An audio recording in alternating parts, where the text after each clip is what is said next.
In this episode of Real Talk, I'm sitting down with George Emsley of Emsley Property Investments. George is currently one of my Select Mastermind members, and he started working with me so that he could grow and scale his property investment business, his property development business, and his project management consultancy. He's spent his entire career in the construction industry, starting out as a sparky on site, and then moving into groundworks and then Site Foreman. And we're going to spend the next hour or so talking about his thoughts around the industry and how he has developed his business over the last 12 months from working with us. So I hope you enjoy the episode, and we'll see you in the next one.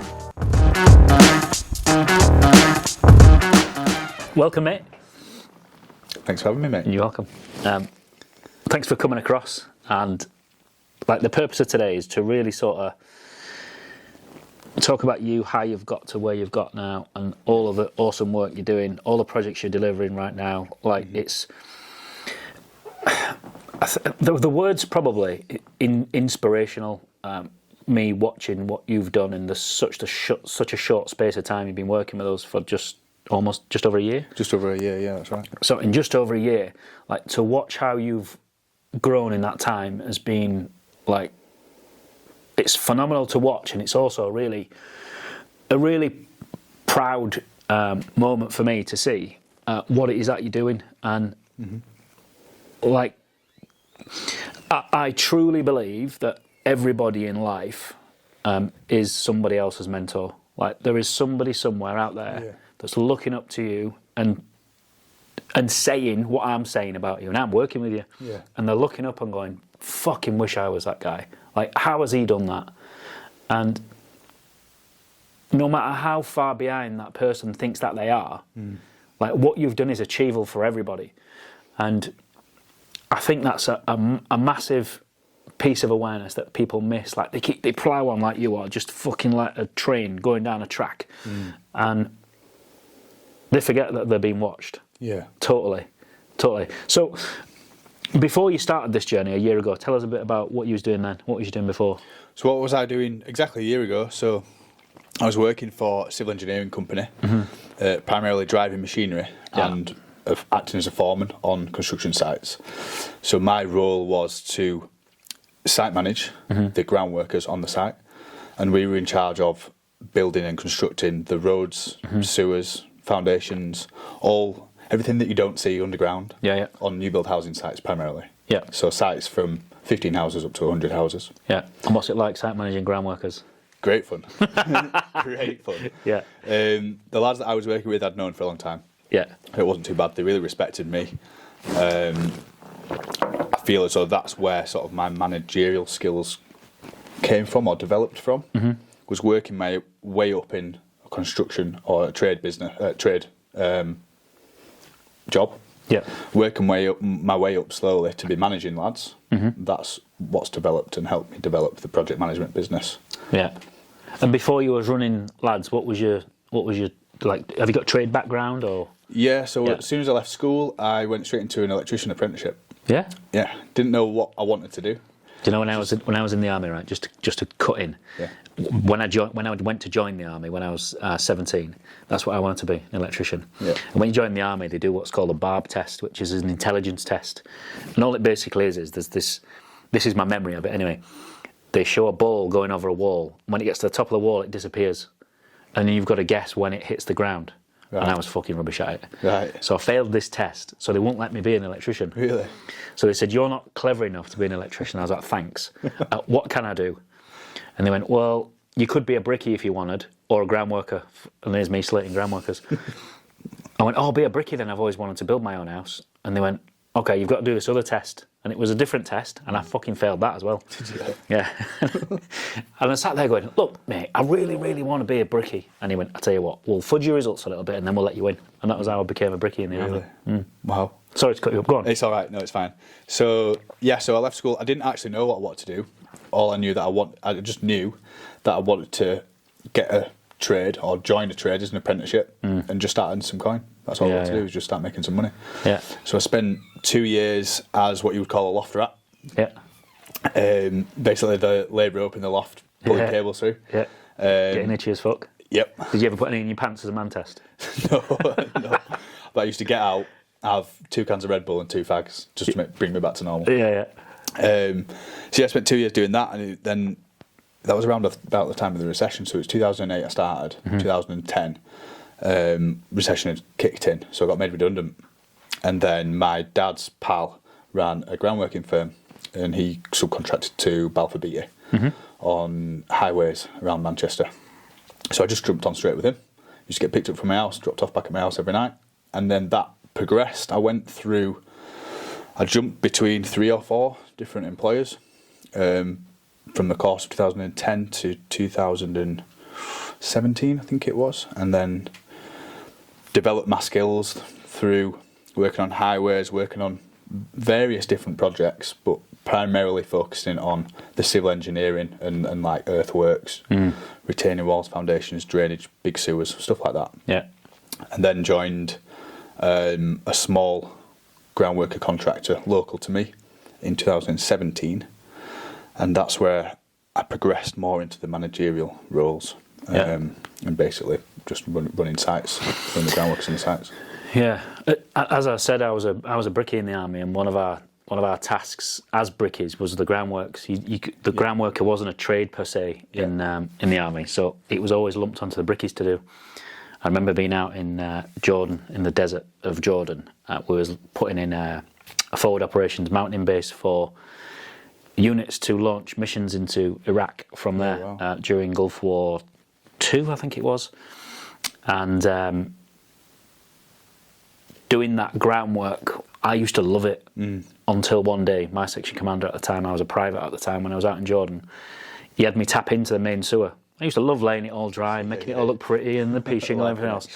And I had to do the connection into a Jordanian sewer. Nice. There was only one in the whole place, in Aqaba it was. And I had to make the connection. And as soon as I broke it, that was it. Shit, toilet roll, shit. It was the most disgusting experience ever. Like, what's the grossest thing you've seen? The grossest thing? Yeah. I've seen many a lads being chased out of sewers by rats. No way. Yeah. Many a times. Probably 3 or 4 times. Yeah? Yeah. What, because they were scared or the rats were going for them? Because they were scared. Right, yeah. Because you're in an attenuation tank or a main sewer that's like upwards of 1 metre wide on the hands and knees. Yeah. And they were going down, I think there were, one of them I remember very vaguely, he was checking the seals between the pipes. And he just came running out screaming up the ladder. He said there was a rat chasing him. That'd be me, to be fair. I hate rats. Can't stand them. So I've seen that. I've overseen 4 or 5 sewer connections, very similar to yourself. As soon as you break through that pipe, it's just shit. Yeah, why does it wait till you do that? I bet that pipe's empty all day until you do that. And then sometimes at peak times in the day, it's like full bore. So you can't, when you're going in at soffit height at top of pipe, it's still there. You just end up covered in it. Yeah.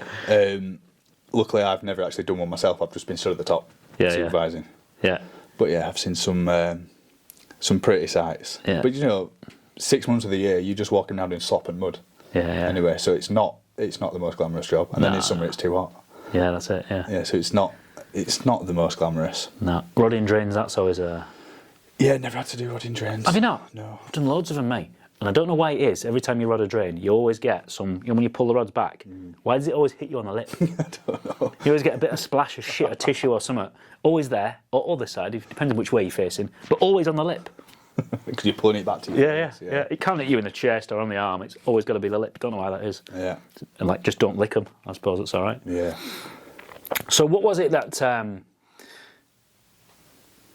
What drove the change? What drove the aspiration to? Because whilst groundworks is, like you've just said, it's not glamorous. It's good money though, right? Yeah. I was making good money. Yeah. So, I guess this links back to when I started property, really. So. And when was that? 2017, the same time I joined Parker's, the groundworker company. Yeah. So I bought my first house, and I knew that I wanted to buy a house and do it up. I didn't know why. I just knew that's what I wanted to do. Yeah. So I did it with my wife now, Chloe. Bought it, spent all of our wages doing it up. 6 months later, realised the value that we'd increased. And I think another 6 months later, we refinanced it. And I then realised that that's what I wanted to do, because I realised I could make money from doing that. Since then, I think we did like a buy to let every 9 to 12 months for like 4 or 5 years. And through doing that, I then realised that this could be more than just a hobby and an income. It could be a business as well. Yeah, yeah. And that coincided very well with my skills that I was learning through management in the groundworks company. And then I think I accidentally project managed a refurb for my mother-in-law. Right. For free. Yeah? Worst customer ever as well. Yeah. Yeah. And then... Mother-in-law and free. Yeah. Yeah. I would never fucking do that. But in hindsight, that's what sparked the connection between my love for renovating properties, doing it as a business for us and for cash for us, and then the management skills. Yeah. What's your favourite part about refurbs? My favourite part? Yeah.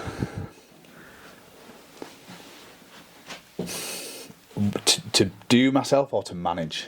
Both. Yeah. Rip out. Yeah, of course it is. Yeah. It's got to be rip out. Yeah. Getting everything out of there and getting back to as far as you're taking it, whether that's a clean shell or partial. That's got to be the best bit. Yeah, and we as men see that as progress, don't we? Yeah. But the wife sees it and goes, "What the fuck have you done to this place?" Worse. Yeah.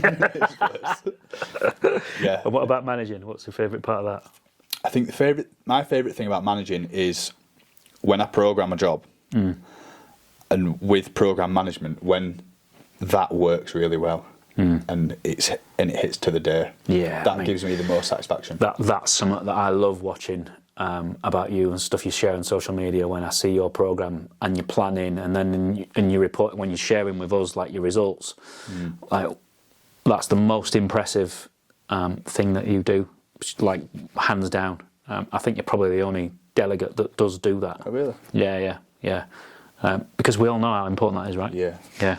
What's your least favourite part? What's the bit you hate most? Do you know what? It's probably the final snags. Yeah? Final snags, yeah. Yeah. Is it your snags or the wife's snags? It's not the wife's. It's probably a combination. Yeah. But it'd be final snags. When you think everything's right, Yeah.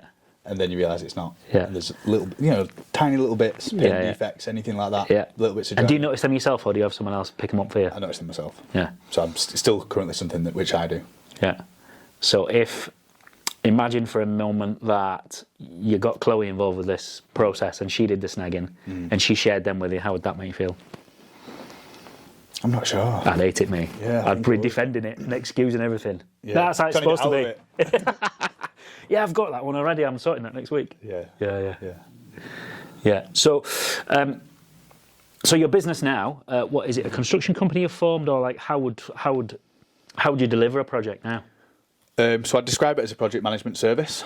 It's a full turnkey service. So we come on board at pre-construction, which we have a whole separate service designated to that phase. Yeah. So that can be from concept. Yeah. Even just someone's buying a house and they know what they want to do. They've got no idea how to do it. Yeah. We come on board and help them plan everything, and we essentially do that for them. Okay, nice. So that's at what point do you get involved then? Is there like I need to go on this viewing, I've got no idea what I'm looking at or doing. George, can you help me? Is it that early? No, not that early. So it depends whether you're a domestic client or commercial client. But Let's stick with commercial. Stick with commercial. Yeah, Mrs. Miggins can wait. Yeah. So commercial client, it will usually be, as a developer myself, I know that they don't want to spend money, or clients don't really want to spend money until they know what they're going to do, what the exit is. So whether they've bought a property and they're waiting for planning to come in, or they haven't bought it yet and haven't completed. Yeah. It's usually a sweet spot around planning's about to come back, they know what they're getting. Yep. Or it's just come back. Yeah. Or they've got a completion date, and they'll stretch out when they bring me in to as close as they can to completion date, because they see me as an extra cost. Yep.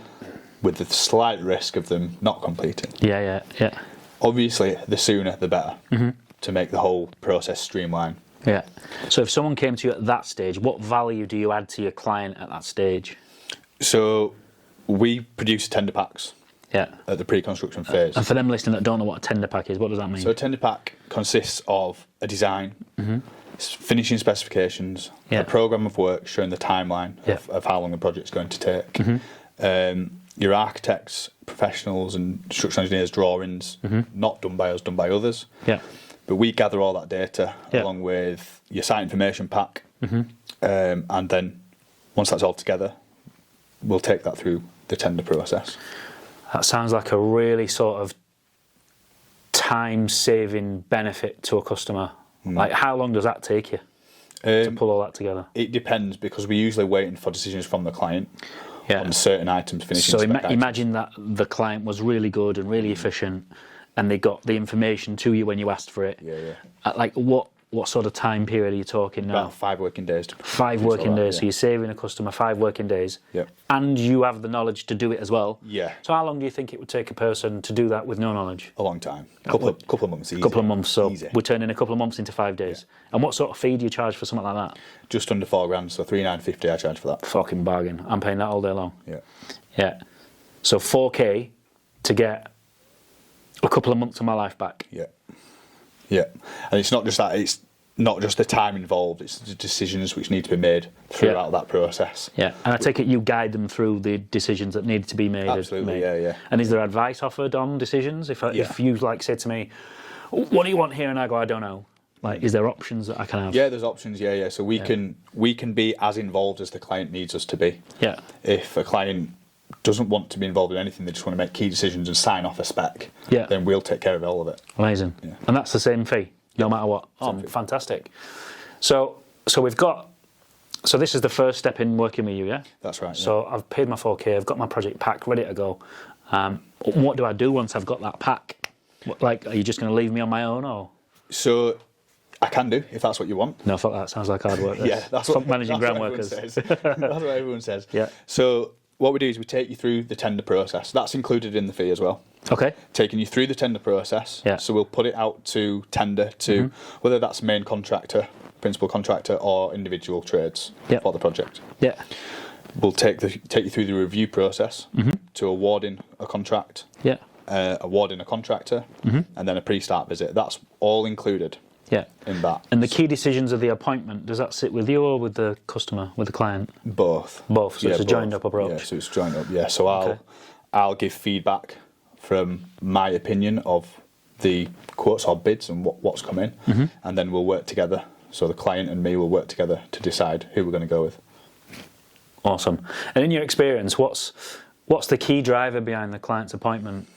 Price. Is it? Yeah. Do you steer them away from that, or is that something you welcome? Yeah, I steer them away from that. It depends on how a quote is presented, and inquiries raised or questions asked, and my lines of communication with those contractors. All of that comes into, we gather all of that up, and then that's presented to the client. So we often, you'll know this, you often get quotes back which don't align with the pack that you've sent out. Yeah, totally. So then you have to go back saying, well, what about this, this, and this? And then it's just put on a one-liner. A guess number. Yeah. So we always advise to go with the contractor who's the most specific, because they're generally going to include everything you've asked them to. And they've read the pack. They know what they're doing. They've showed they're professional. They've got the skills and the knowledge. And there's going to be less variations or extras once another contractor gets involved and starts. So what do you think, like, I know from my corporate experience how challenging it is to get a response to a tender pack. Like, let's say we've got a £2 million project getting put out to tender, and I don't know, you send it out to 50 contractors and you get 5 responses. Why do you think the drop off exists between like 50 inquiries and only 5 come back? What do you think the reason for that is? I think the reason for that is that the companies that it's been sent to who haven't replied can't cope with the professionalism that's involved. You think that's what it is? Needed to, or required from them, or input from them in order to deliver the bid. Whether they rely on less information and chucking in extras once they've won a project. I'm not really sure. Yeah, I think there's a lot to be said for that. I think a formal tendering process, I call it cowboy spray. It's like a repellent. Like, a cowboy's not going to pick up a tender pack and go, we'll give this a go. They aren't just not going to do that. It'll terrify them, won't it? Yeah. Know straight away that they're going to get called out, found out like immediately. Have you ever had any cowboys in your job hide a wrong one? on any of your projects. Yeah. Yes. How do you deal with that? As amicably as possible. Yeah. Amicably. I think it was last year before I'd start training with you, within the Select group. Yeah. I had four projects running at the same time. Same joiner and general builder was on all four, and I think he was like part way through the second, or the first fix on the second, or the second fix on the second. I can't quite remember. Yeah. Things started going wrong. Yeah. So I had to deal with it the best I could, push him on the best I could, but I had to get those projects finished because they were all on a very tight timeline. They were all being worked on at the same time, and as soon as they were done, we just cut ties. Yeah. What sort of things went wrong? So it wasn't under contract. Okay. That's one of the things which went wrong. Yeah. Not sticking to programs. Yeah. Working for others at the same time as delivering these. Yeah. And I put the majority of what went wrong down to myself, purely because he'd won the work. He told me that he could deal with the quantity and quality and the timelines. Yeah. However, he wasn't under contract, so he wasn't actually signed to agree to that. He told me he could deliver that. I was pushing, and I think he had 2 or 3 lads working for him. They were all off sick this 1 week. Plastering got like a week behind. Yeah. And that's when it started. So it's got very heated over a couple of phone calls. Then it simmered down, and I just knew I had to work with him the best I could, even though I knew we weren't going to go any further after these projects. Yeah. But yeah, it came down to something which he could have avoided, but it was me. I put too much pressure on without qualifying, and mindset to have an opinion of a position. I see and hear from so many developers, landlords, investors that just want to point the finger and blame outwards always, but like you've just touched on it there, that you took responsibility for that thing. And this is something, I'm a massive advocate of this. Like, anything that goes wrong on a job is solely down to the client. Yeah. Like, every single time. Like, if a contractor's veered from a spec, or like, how has that even happened? Yeah. Yeah. If they go over time, like, where was the program? How have you been managing the program? They've done a bunk, or they've done a flit, or they've tried to rip somebody off. Like, where was the payment terms? Where were the contract? Well, didn't have one. What, and it's their fault? Yeah. No, it's fucking your fault. Like, take some responsibility for your fucking life and your business. Totally. And watch how things change. And when you can do that, I think it stops all this, like, oh, builder did this, builder did that, this contractor did this plaster fucked me over, and blah, blah, blah. And when you can go, actually, I appointed the wrong plasterer. Yeah. Like, it's empowering completely. Yeah, totally. Because then if you can acknowledge that as well, you know how to improve and change to exactly better the next time. Yeah, exactly. Because if you don't do that and you don't acknowledge the fact that you got it wrong, next time you'll just go into a new relationship with that fear of it going to happen again to you. Yeah. But if you've took responsibility, you can actually go, actually, I fucked this up last time. This time I'm going to do it like this. And it's so much more.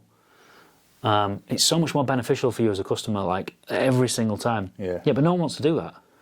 Yeah. They just want to blame him. It's his fault. He did this, he did that, he fucked me over. I guess that's the easiest path, isn't it, for a lot of people? Yeah, of course it is. Yeah. It's madness, really. Blame. Yeah. So we've gone on board. We've got you on board to do our pre-start work. Then. Yep. We've got you on board to deliver the project.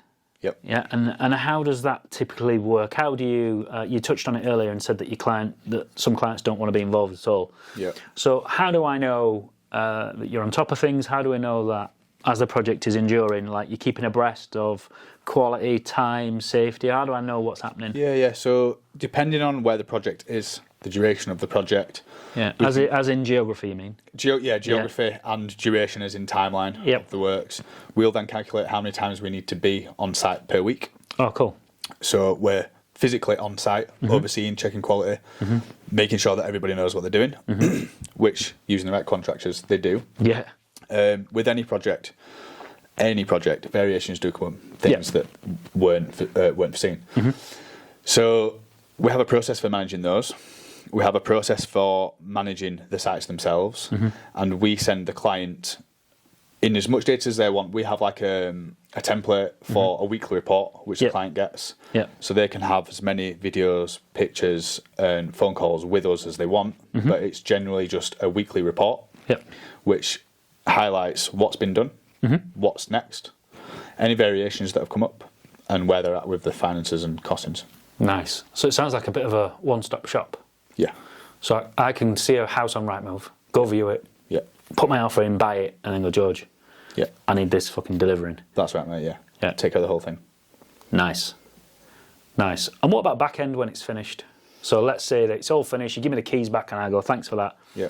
And then 3 weeks later, the shower starts pissing into the front room. Like, how would you handle that? We'd get that sorted for you, no problem. Yeah, so we don't have a specific timeline on how long we'd cover after a project's finished, but anything within a reasonable timeline that's not been caused by any fault of the owner or tenant or whoever the new resident in that dwelling is, then we will cover that, Nice, nice. Mate, I fucking love the model. I think it sounds great. So, how many of these can you take on at any one time? 5 to 6. Yeah. That's while it's just you? Yes. So what's the plans for future? Plans for future. So we've just hired a VA. We have hired a part-time site manager / project manager. Fab. To take over the on-site duties. Yep. So the plan is to scale now this year. Yeah. That business. So where do you want to take it? I'm not sure. You're not sure? I'm not sure. So running 5 at once. Yeah. What would need to happen for you to turn that 5 into 15? I'd have to get to a point where I'm too busy again. Yeah. And then look to hire someone else. Well, you can't be too busy now. You've come over here for this. I know. No, I can fit things in. I'm at a biting point with how far I grow both businesses, because we've got the project management business and then we do developments for ourselves as well. Yeah. You're doing your own developments? Yeah. Oh, tell us a bit about that. So we had classes as small developers. So, well, since doing buy-to-lets, we did 5 over 5 years or 5 over 6 years, something like that. As a lot of people do, sticking to one strategy, we got bored with that. What's something bigger? Like I said, I was working on housing sites, so I'm used to being around larger construction projects. We converted our residential house, which was like a commercial to resi conversion with a planning gain, in 2022. And since then, we've been on the hunt for small developments. We have just approaching the finish of a barn conversion, so a commercial to resi conversion. Nice. That's now on Rightmove. And we're just about to start our first new build development, which is 1 unit, 1 detached. So you've done a barn conversion and a new build alongside delivering projects for clients? Yeah. Nice. So I guess the thinking there is the developments are the big paydays, and then the delivering projects for others is for cash flow. That's right, yeah. Class. Yeah. So there really is a viable business here for people getting into property development. Yeah, totally. So they'll be running their own jobs for the big payouts. Yeah. But they only happen twice a year. Yeah, twice a year. Yeah, we tend to just leapfrog. One, we get whatever we're working on at the moment, we get it to a point where it's funded, construction started, and that's almost where the project management skills just take over. Yeah. And then we'll hunt for the next deal. Yeah. So your clients are cash flowing your business and your lifestyle. You just get the two big paydays a year. Yeah. Well, it's cracking, isn't it? The only problem I'd have with that is Mrs. T would just, when we got the big paydays, she'd just book holiday. She does, doesn't she? She does. Well, that's not a problem, is it? No, really, I suppose. that's what it's all for, isn't it? Yeah. So, if I was to want to become a part of working with you, like, what are my options? Like, because you are magnetic, like for a client, for an investor, for a trainer. Yeah. Like you are, people just want to be around you, want to be around your energy, around your discipline, around the way that you manage your life and your projects. Like what options have I got to come work with you? So we've got multiple currently. We are working on more. So from the development business, we have opportunities to work with investors, or investors have opportunities to work with us. So we can put money into you? Yeah, you can put money into the business, into a certain development, and we can give you a hands-off return for the duration that we need the money for, or duration that you're happy with. Amazing. How else? So from the development point of view, if you're a very, how would I put it? Say it as it is. The title of the talk's Real Talk. If you're a professional and skilled contractor with any background, we can work with you on the developments and the project management business. So you could JV with a construction company per se? Yeah, we could JV with a construction company. So they built the build and you bring the site and the money maybe? Yeah. Yeah, nice. Yeah, there's multiple ways we can structure investment and joint ventures in the development business. With different amounts of input, finance, the deal, the build. Yeah. Cool. And what about if I wanted to go buy a project and just be totally hands off? Maybe I live in Dubai or somewhere like that. So for sourcing, for example. Oh, you do that as well? We don't do sourcing currently. Don't blame you. No. That's hard work. I know. Yeah, I tried that. I tried that. Hustle. Yeah. But if I bought one, I can say, George, I want this delivering, and that can all work. Yeah. What region? So we're currently covering Blackpool to Hull. Oh, nice. Straight across the middle. Straight across the middle. Yeah. I haven't got a width yet. Right, okay. I've just got a length. Yeah. Just got a length and no girth. Exactly, mate. Yeah. So that's what the area that we currently cover. Yeah. We can look at projects within like a 3-hour radius of where we are. We're slap bang in the middle between Manchester and Leeds. So we're West Yorkshire, but yeah. So 3-hour radius we can currently look at. Nice. And what would be the best way for someone to get in touch with you if they wanted one of them options? Mobile number, WhatsApp me. Yeah. Which Email, is? 0789 148 4487. Nice one. Email is George at Emsley Property Investments.co.uk. Yeah. Or my website is Emsley Property. Yeah. Instagram, Emsley Property. Facebook, Emsley Property Investments. Nice. Put in Emsley, you'll find us somewhere. Right, we'll get it. We'll put all them links in into the chat underneath. Yeah. So anybody wanting to get in touch can do that. So nice one. Like it sounds like a bit of a no-brainer, especially if you are like you want in more time with family. Like me, I'm in that space right now. I want my money to work for me, but I don't want to do any work for it. Yeah. And you kind of think like, well, that's not going to happen. If you want your money to grow, you've got to work. But really, there are people like you out there that can do that for me, so I can spend more time on holiday. Yeah, totally. Yeah. Which is something I've only recently found I actually like. Like I can just take my cash and go, hey, George, like make that more. Yeah. Whilst I go to Cyprus for a week. Like it's a no-brainer, isn't it? Yeah. I love it. Great model, mate. I think it's fantastic. Cheers, mate. Thanks for coming over. Been my pleasure to loved it. To chat to you today. Been great. What else you got to? Anything else you got to add? Want to share? Tell me your best joke. Mate, I don't do jokes. I don't know any jokes. Come on, think of one. I honestly don't know any. Not even a dad joke. No. Fuck's sake. We should get people to prepare that, shouldn't we? Yeah, that's something that you should potentially ask someone. The only thing they have to prep. Yeah. Best biscuit on site. Custard cream. You are joking, Custard cream. Mate. We're falling out. Custard cream. Custard creams are fucking hanging. What? They are dirty. I had a custard cream the other day. Chloe bought a pack. Please don't tell me you take it to bits as well. No, but it was covered in milk chocolate. It was custard cream inside milk chocolate. Amazing. I ate them, custard creams. And I ate them even more, the people that take the lid off. No, that's and then weird. they drag the teeth down the creamy bit and then eat them separate. And it leaves teeth marks in the Fucking cream. absolutely gross. Mini cheddar, is it a biscuit, a cracker, or a crisp? What? Say that again. Mini cheddars, Yeah. Is it a biscuit, a crisp, or a cracker? That is a great question. Depends what packet it's in, doesn't it? Yeah, is it in a little packet? If it's in a bag, it's a crisp. Yeah, bag. If it's in a tube, it's a biscuit. And if it's in a box that comes with cheese, it's a cracker. Can you get mini cheddars in a tube? Yeah. No, you can't. Yeah, you can. Can you? They're the big ones, aren't they? Never seen them. A tube of mini cheddars? Never seen I'm those fucking in buying my you life. one. Pringle pack? Like that? Yeah. That kind of tube? No, I'm not having that. Yeah, I'm telling you. I'm not having that. Yeah, defo. We'll put the product link in the chat below. Yeah, defo. Mate, been a pleasure. Thanks for coming over. Thank you very much, mate. No worries. Thanks for sticking around till the end. All the social handles from both of us are below. I'll see you in the next one.